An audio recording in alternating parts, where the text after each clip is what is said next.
दिया है कि वचन की रोटी को हम एक बार फिर सीख सकें। प्रभु जी, पिता, पवित्र आत्मा जी, मुझे भी बोलने के लिए सामर्थ्य दे, सुनने वालों को समझने के लिए सामर्थ्य दे पवित्र आत्मा जी, ताकि तेरे नाम को महिमा मिले। यीशु के नाम पर आमीन। प्रियो, प्रभु यीशु मसीह नासरी को धन्यवाद देता हूँ कि प्रभु ने वचन की रोटी भाग 2 में एक बार फिर हमें सुनने और सीखने का अनुग्रह दिया है। सो प्रभु को धन्यवाद देते हैं। सो आइए जल्दी से हम अपने विषय के अंदर आ जाएं। प्रभु यीशु मसीह ने मत्ती के सुसमाचार और उसके 6वें अध्याय और उसके 11वें पद में क्या कहा। जब यीशु मसीह चेलों को प्रार्थना सिखा रहे थे, तब प्रभु यीशु मसीह ने चेलों को प्रार्थना सिखाते वक्त ये वाली बात कही। और क्या बात कही कि हे पिता, दिन भर की रोटी आज हमें दे, दिन भर की रोटी आज हमें दे। जी हाँ, क्योंकि जब हम रोज की रोटी खाते हैं, केसु का साउंड कम, जब हम रोज की रोटी खाते हैं, इसका मतलब ये मन भी चाहता है कि उसको ताजी रोटी मिले, शरीर भी चाहता है कि उसको ताजी रोटी मिले, और हम और आप भी चाहते कि हमें ताजी रोटी मिले। कोई भी बासी रोटी खाना नहीं चाहता। इसीलिए यीशु मसीह ने अपने चेलों को हे हमारे पिता वाली प्रार्थना में 11वें पद में ये कहा, आज की रोटी हमें दे।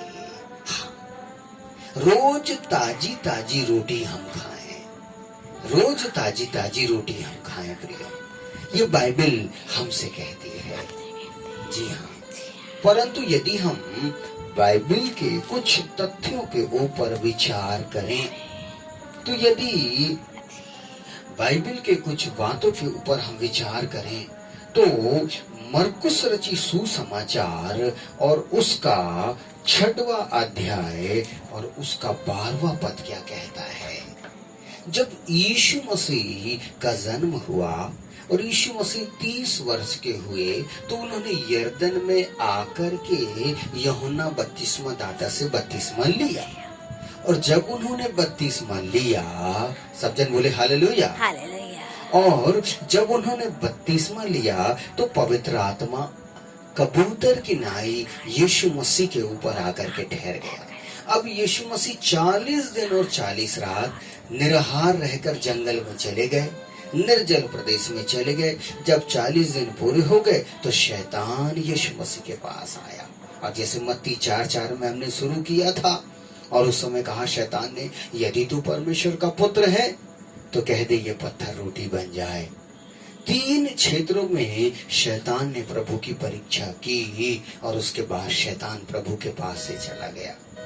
अब यीशु मसीह जब परीक्षा से वापस आए, तो बाइबल कहती है यीशु मसीह ने प्रचार करना प्रारंभ किया, कहना प्रारंभ किया। और क्या कहना प्रारंभ किया? मन फिराओ। वाओ!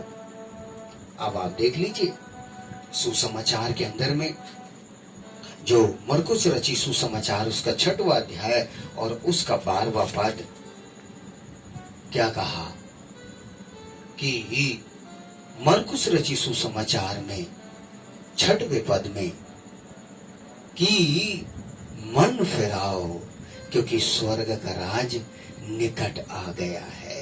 मन फिराने के लिए बोला प्रभु जी ने, कुछ और बदलने के लिए नहीं बोला। शुरुआत मन से बोला प्रभु जी ने, मन फिराओ क्योंकि स्वर्ग का राज निकट आ गया है। मन फिराओ। क्यों क्यों मन फिराए? क्योंकि मत्ती के सुसमाचार और उसका 15वां अध्याय और उसके 19वें पद के ऊपर यदि हम विचार करें, तो यहाँ पर बाइबल कहती है मन में, हृदय में क्या क्या उत्पन्न होता है? जलन, कपट, बैर, भाव, निंदा, बदी, परिस्त्री गमन, व्यभिचार, और ऐसे कितने प्रकार की बातें हैं जो मन के अंदर उत्पन्न होती है।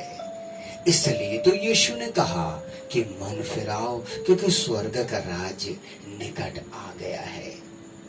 जी हाँ मेरे प्रियो, इसलिए हमें चाहिए कि हम परमेश्वर के वचन की रोटी को, इस मन को खिलाएं। और जब हम वचन की रोटी इस मन को खिलाएंगे ना, आहा, तो ये मन रोटी खाकर तगड़ा होते चला जाएगा और ये मन की तैयारी स्वर्ग जाने के लिए प्रारंभ हो जाएगी। जैसा कि यूहन्ना के सुसमाचार में भी ये वाली बातें आई हैं। और यदि आप चले जाएं तो यहाँ पर लूका में, जी हाँ साहब, और लूका रचित सुसमाचार में भी 6वें अध्याय में और 20 पद में ये वाली बात प्रभु यीशु मसीह ने कह दी। लूका 20 में कि 6वां अध्याय 20 और 21 पद में उन्होंने कहा, धन्य है वे जो मन के दीन है, स्वर्ग का राज उन्हीं का है। मत्ती 5वें अध्याय में चल जाए पहाड़ी उद्देश्य में, तो वहां पर यीशु मसीह ने क्या कहा, धन्य है वे जो मन के नम्र है, क्योंकि वे पृथ्वी के अधिकारी होंगे। अब आप देख लीजिए, प्रभु यीशु मसीह ने कहा धन्य है वे जो मन के दीन है, क्योंकि स्वर्ग का अधिकार उनका है। स्वर्ग का अधिकार उनका है।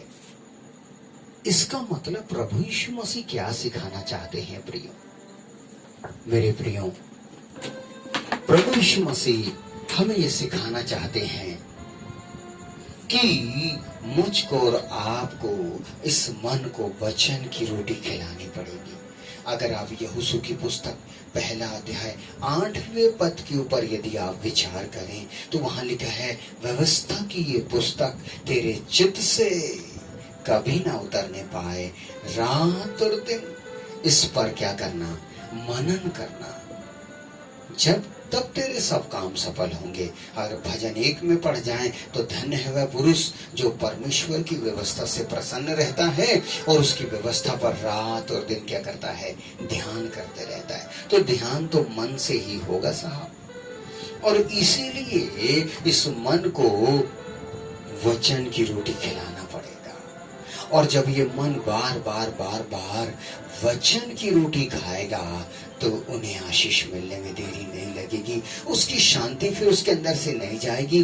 कितने टेंशन वाला माहौल हो, कितने विरोध का मामला हो, किसी भी प्रकार के कोरोना वायरस हो, कोई भी परिस्थितियां हो, पैसा हो और मत हो, मैं आपसे कहना चाहता, उस शांति और आनंद उसके जीवन से कभी दूर नहीं होगा, क्योंकि वो निरंतर जैसे शरीर को गेहूं और जौ, मक्का और बाजरा और पता नहीं काय की रोटी खिला रहा है, ऐसे ही निरंतर वह यदि अपने मन को वचन की रोटी खिलाएगा तो वचन के अंदर छुपी हुई शांति, आनंद और छुटकारा उसके शरीर के अंदर, उसकी आत्मा के अंदर बना रहेगा। हालेलुया।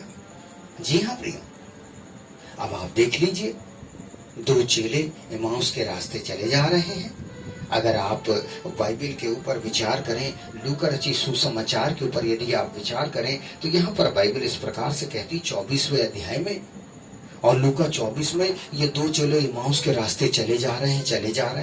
11 मील की यात्रा है, वो यात्रा करते चले जा रहे हैं।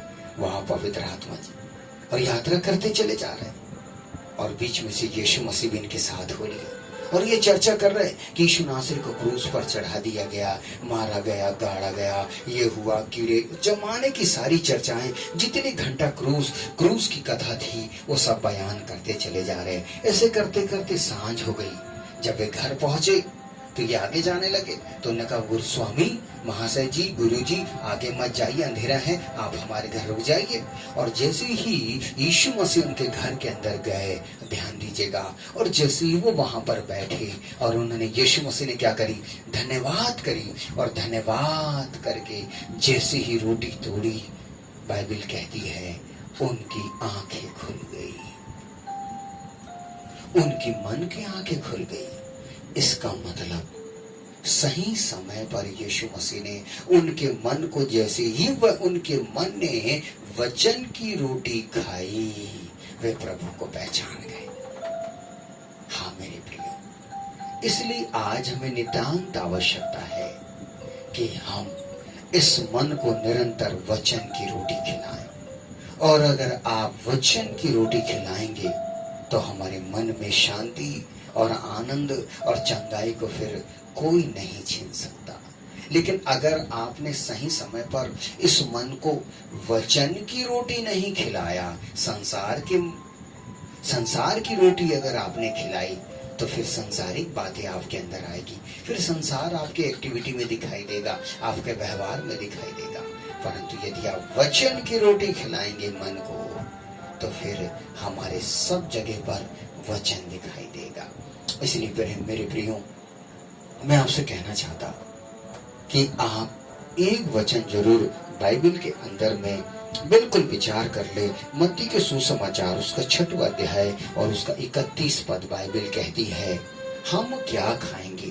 बाइबल कहती, किसी भी बात की चिंता मत करो, किसी भी बात की चिंता, हालेलुया, किसी भी बात की चिंता मत करिए। यीशु मसीह बोल रहा, सब चिंता उस पर डाल दीजिए। बस आपकी ड्यूटी होती है, हमारी ड्यूटी होती है कि इस मन को हम वचन की रोटी खिलाएं, रोज ताजी ताजी रोटी खिलाएं, नई नई रोटी खिलाएं। और जब वचन की रोटी आप इस मन को खिलाएंगे ना साहब, वाह, तो फिर आशीष आने में कोई हमें रोक नहीं सकता। हमारी शांति फिर कहीं नहीं जा सकती, हमारा आनंद खत्म नहीं होगा। इसलिए प्रभु आप सब सुनने वाले को बड़ी आशीष दे। और कहना बहुत कुछ है, लेकिन समय सीमा समाप्त होती, इसलिए मैं आपसे कहना चाहता हूँ, वचन की रोटी खिलाइए। अगले भाग में हम और कुछ तथ्यों के साथ आपके साथ होंगे। प्रभु आप सुनने वालों को बड़ी आशीष दे। आमीन।